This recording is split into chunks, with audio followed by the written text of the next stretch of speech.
우리 오늘 함께 나눌 말씀은 사도행전 18장 1절에서 11절 말씀입니다. 사도행전 18장 1절에서 11절 말씀 저와 함께 교독하고 마지막은 합독하도록 하겠습니다. 하나님의 말씀입니다. 그 후에 바울이 아덴을 떠나 고린도에 이르러 2절 시작. 아굴라라 하는 본도에서 난 유대인 한 사람을 만나니 글라디오가 모든 유대인을 명하여 로마에서 떠나라 한고로 그가 그 아내 브리스길라와 함께 이달리아로부터 새로 온지라. 바울이 그들에게 가매 생업이 같으므로 함께 살며 일을 하니 그 생업은 천막을 만드는 것이더라. 안식일마다 바울이 회당에서 강론하고 유대인과 헬라인을 권면하니라. 실라와 디모데가 마게도냐로부터 내려오매 바울이 하나님의 말씀에 붙잡혀 유대인들에게 예수는 그리스도라 밝히 증언하니 그들이 대적하여 비방하거늘 바울이 옷을 털면서 이르되 너희 피가 너희 머리로 돌아갈 것이요 나를 깨끗하니라.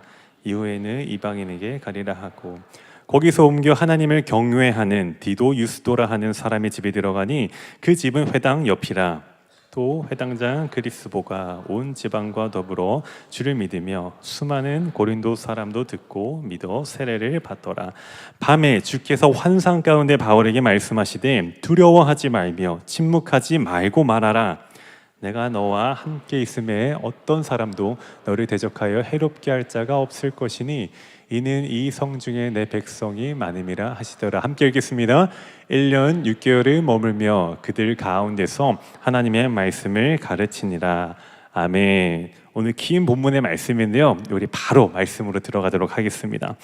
여러분, 우리 사도행전을 통해서 예수님의 승천 이후에 사도들의 복음 전함에 대한 내용들을 함께 살펴보고 있습니다. 오늘 우리가 함께 또 읽은 18절의 본문은 사도 바울의 계속되는 전도 여정에 대해서 나와 있습니다. 그가 아덴이라는 곳을 떠나서 고린도라는 도시로 장소로 옮겨서 선교를 하고 있는 장면인데요, 감사하게도 그곳에서 하나님께서 좋은 동역자들을 보내주시고 또 그들과 함께 생활하면서 이 고린도 도시에 있는 회당에서 그가 강론하고 유대인과 헬라인들에게 권면을 한다라는 게 오늘 우리가 읽은 본문의 절반의 내용들입니다.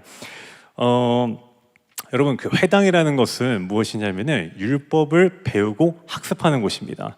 근데 사도 바울이 그 율법이 자리 잡은 회당에 가서 예수 그리스도에 대해서 강론하고 권면하였다고 합니다. 이 강론과 권면이 무슨 뜻이냐면은 강론은 단순히 그냥 일방적인 설교를 했다라는 이야기가 아니라 분명한 성경적인, 어떻게 보면 이제 구약 성경을 얘기하는 거죠. 구약 성경의 말씀을 근거로 토대로 논리적으로 왜 예수 그리스도가 구약의 말씀에서 예언된 메시아인지 그 해당에 있는 유대인과 헬라인들을 설득하고 계속해서 논쟁하고 토의하고 계속 주제심을 선포했다는 겁니다. 근데 단순히 또 강론하는 것을 넘어서 권면해야 했다고 나와 있죠. 설명하고 논리적으로 말하고 난 다음에 너희들이 이제 회개해야 해. 너희들의 그 믿음이 예수 그리스도를 이제 향해야 해. 그들에게 회개를 촉구하고 그들이 예수 그리스도를 믿을 것을 권면하였다는 것을 우리는 함께 살펴보았습니다. 근데 이제 우리가 오늘 핵심적으로 살펴보자고자 하는 이제 말씀들이 6절부터의 말씀인데요, 우리 6절을 한번 볼게요. 그렇게 강론하고 권면하였는데 그 회당에 있는 유대인들의 반응이 어떠했다고 나오죠? 그들이 대적하여 비방하거늘. 사실 좀 고급스럽게 얘기해서 저런 거지 혹시나 쌍욕을 했을지도 모르겠어요. 그 당시 너 여기가 어디라고, 네가 와서 네가 뭐라고 예수가 누군데 막 그런 얘기를 하고 왜 우리의 율법을 너 왜 저해시키고, 아마 그런 비방과 대적하는 모습들이었을 거라고 우리는 바라보게 됩니다. 근데 우리가 바울의 입장에서도 한번 생각해 봤으면 좋겠어요. 그는 지금 예수님을 다메섹 도상에서 만난 후에 정말로 사울에서 바울로 이름이 바뀌면서 정말로 예수 그리스도의 주되심을 온 동네, 온 도시를 다니면서 지금까지 선교를 다니고 있단 말이죠. 그런데 회당에 와서 이번에는 고린도에 와가지고 복음을 전하고 있는데 그렇게 이를 대적하고 그를 비방하는 그 상황 속에서 바울의 마음은 어떠하였을까요? 그러든지 말든지 이랬을까요? 마음이 아프지 않았을까요? 그러면서 7절을 보면요, 바울이 이제 어떻게 되냐면요, 그 회당을 나오게 됩니다. 오늘 조금 이야기들을 넘겨서 말씀드릴 건데, 그 회당에서 나와서 어디로 가게 되냐면은 하나님을 경외하는 디도 유스도라 하는 사람의 집에 들어가니 그 집은 어디 옆이라? 회당 옆이라. 이제 회당을 나와서 어떻게 보면 이제 이사를 하게 되었는데, 그 회당 옆에 있는 디도 유스도라 하는 사람의 집에 들어가게 됐는데, 성경에서 어떻게 그 사람을 표현하고 있습니까? 하나님을 경외하는. 이 디도 유스도라는 이름은 이제 신학적인 배경을 보았을 때 로마 사람의 이제 이름입니다. 우리도 뭐 영어 이름, 한글 이름이 있듯이 디도 유스도라는 것은 로마 사람의 이름입니다. 그러니까 이 사람은 유대인이 아닌 거예요. 고린도에 살고 있는 디도 유스도라는 로마인의 신분을 가지고 있는 사람인데, 성경에는 그 사람을 하나님을 경외하는 사람이라고 얘기합니다. 그러면서 이게 앞에와 대조되죠. 어떻게 보면은 하나님이 선택하신 백성이라고 선민 사상을 가지고 있는 유대인들에게 복음을 전했을 때에는 그들은 오히려 복음을 전한 바울을 비방하고 대적하였는데, 오히려 이방 사람이 디도 유스도는 하나님을 경외하였다, 경외하고 있었다라고 얘기합니다. 그리고 그 8절을 한번 볼 수 있을까요? 제가 들었는지 모르겠는데 나오고 있는 것 같았지만 아닌가 봅니다. 우리가 아까 읽었던 본문을 보았을 때 바울이 그 회당 옆으로 이제 이사를 해가지고 그곳에서도 계속해서 그 회당을 들락날락 거리는 사람들이 향해 복음을 전하였던 것으로 우리가 충분히 추정이 됩니다. 그게 어떻게 추정이 되냐면은 뒤에 본문을 보면은 회당장이, 그 회당장뿐만 아니라 그 집안 사람까지도 예수를 믿게 되었다고 나옵니다. 그러면서 고린도에 있는 사람들이 예수를 믿게 되고 심지어 세례까지 받았다라고 얘기합니다. 여러분, 지금까지 내용들을 조금 정리해서 얘기해 보자면은, 유대인들은 구원에 이르는 유일한 길, 복음, 예수 그리스도가 메시아이심을 전했을 때에 그들은 부정적이고 그 복음을 받아들이지 않습니다. 그런데 오히려 이방 사람들에게 이 복음을 전하면서 그 복음이 스며들어지고 심지어 고린도에 있는 사람들이 세례를 받기까지 이르렀다라는 바울의 사역들을 우리가 지금까지 살펴볼 수 있는데요. 다시 한번 더 바울의 입장에서 우리가 생각해 봅시다. 지금까지 긴 선교 여정을 하면서 바울은 다양한 일들을 겪었습니다. 복음을 제시했을 때 오늘 읽었던 내용처럼 자기를 욕하는 사람들도 있었고, 또 복음을 제시했을 때 그 복음을 받아들이고 믿고 세례를 받는 사역의 어떤 열매들도 맛보았습니다.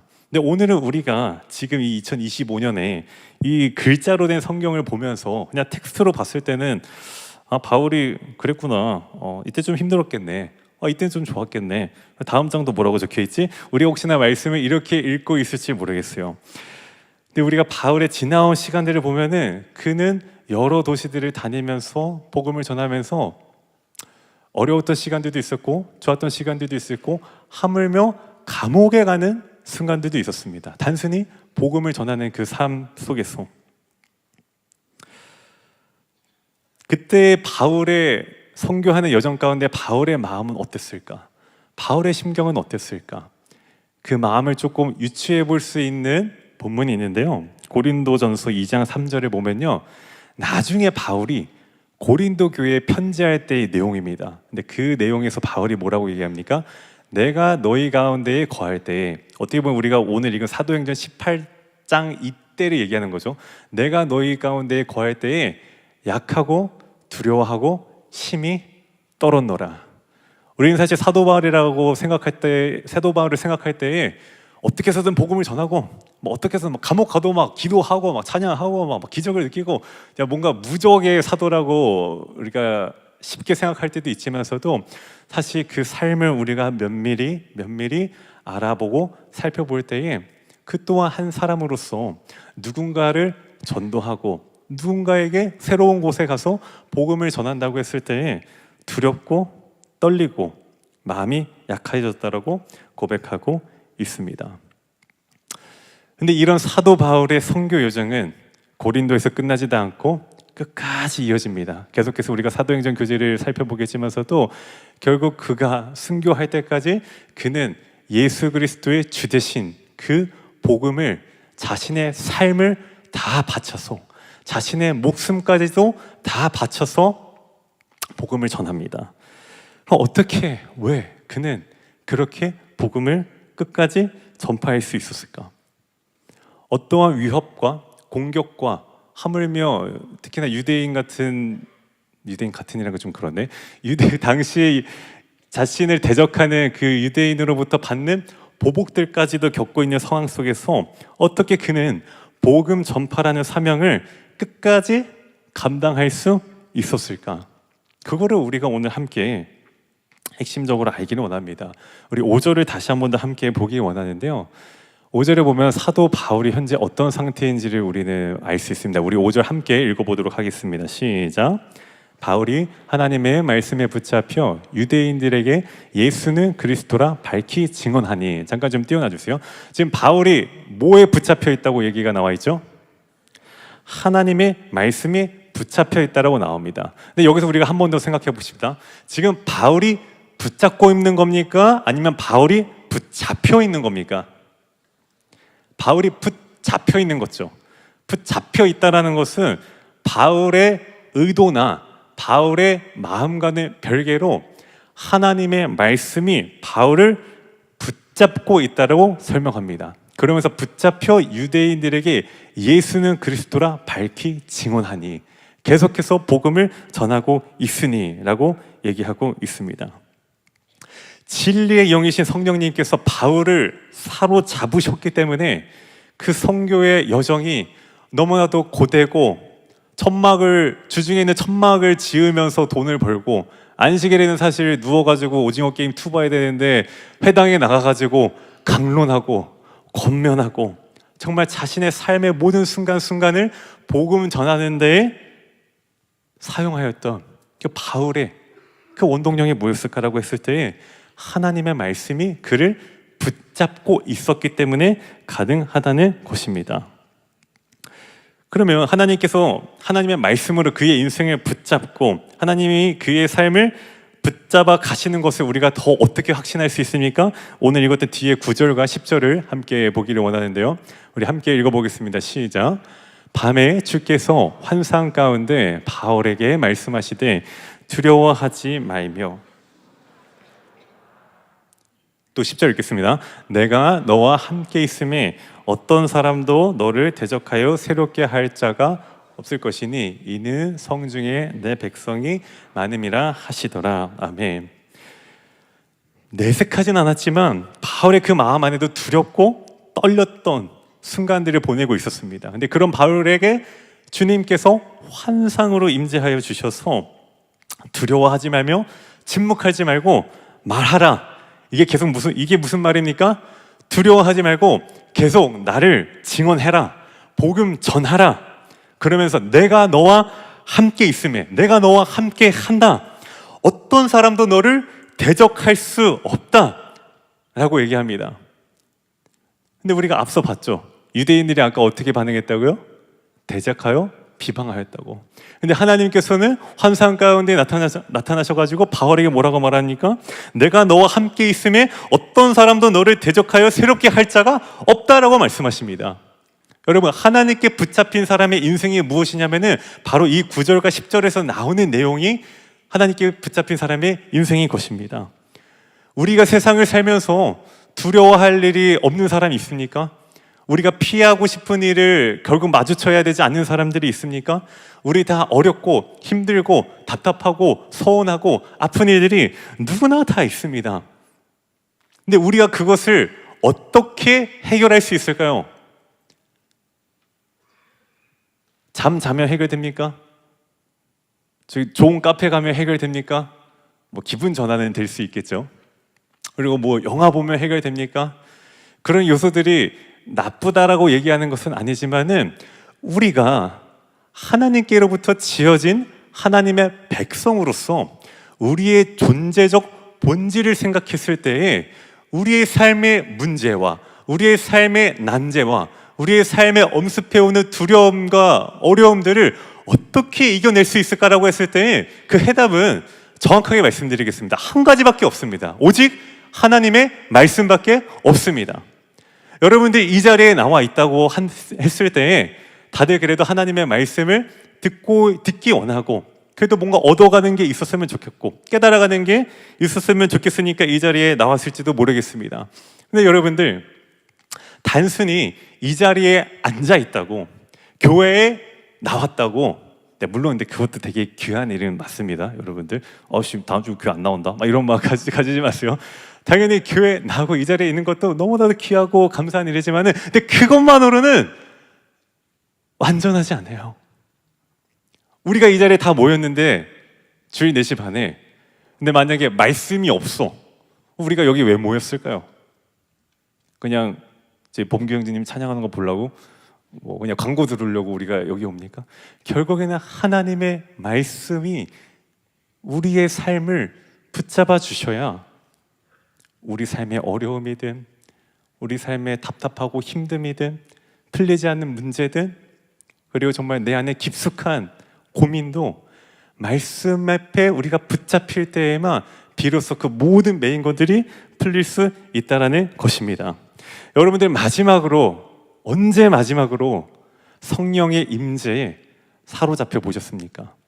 여러분들 언제 마지막으로 하나님의 말씀을 읽으면서 달콤해 너무 좋아 이러시 언제 있으셨습니까? 언제가 마지막이었습니까?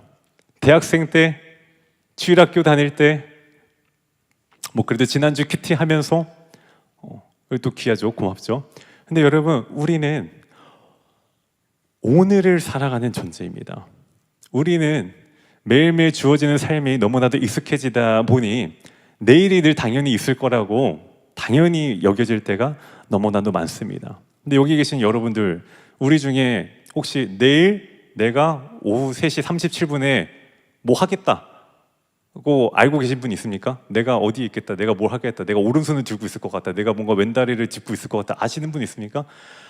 사실 아무도 없어요. 우리는 아무도 내일을 알 수 없어요. 우리는 오늘의 흡족한 은혜를 받고 살아가는 하나님의 자녀들이에요. 그렇기 때문에 오늘 여러분들이 하나님의 말씀에 붙잡히지 않으신다면은 나중은 없어요. 여러분들 다가오는 겨울 사경회가 있습니다. 여러분 그 시간이 무엇입니까?